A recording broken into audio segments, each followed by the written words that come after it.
One thing that keeps me puzzled, despite having studied finance and economics at the world's best universities, the following question remains unanswered.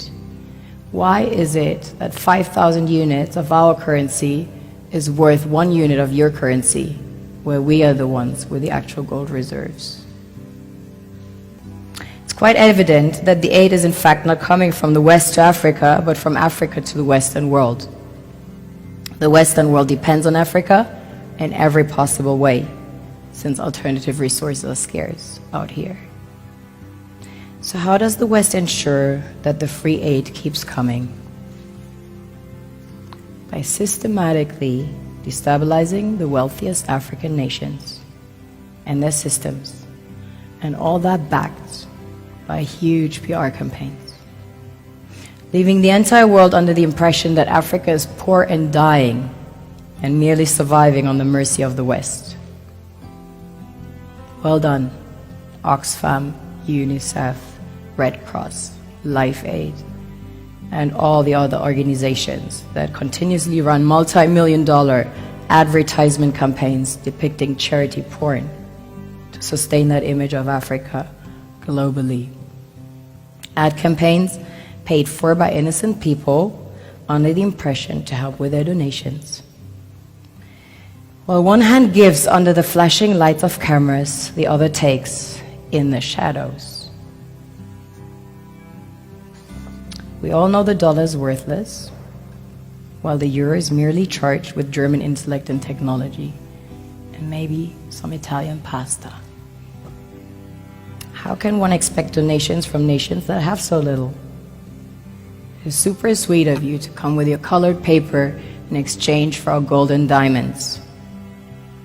But instead, you should come empty-handed, filled with integrity and honor.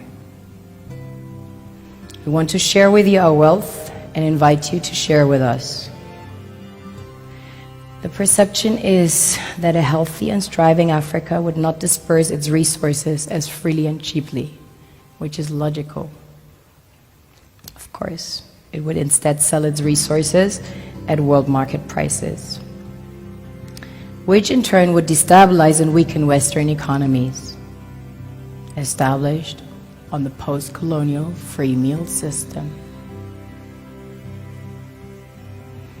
Last year, the IMF reports that 6 out of 10 of the world's fastest growing economies are in Africa, measured by their GDP growth. The French Treasury, for example, is receiving about $500 billion year in, year out. Foreign exchange reserves from African countries based on colonial debt they forced them to pay. Former French President Jacques Chirac stated in an interview recently that we have to be honest and acknowledge that a big part of the money in our banks comes precisely from the exploitation of the African continent. In 2008, he stated that without Africa, France will slide down in the rank of a third world power.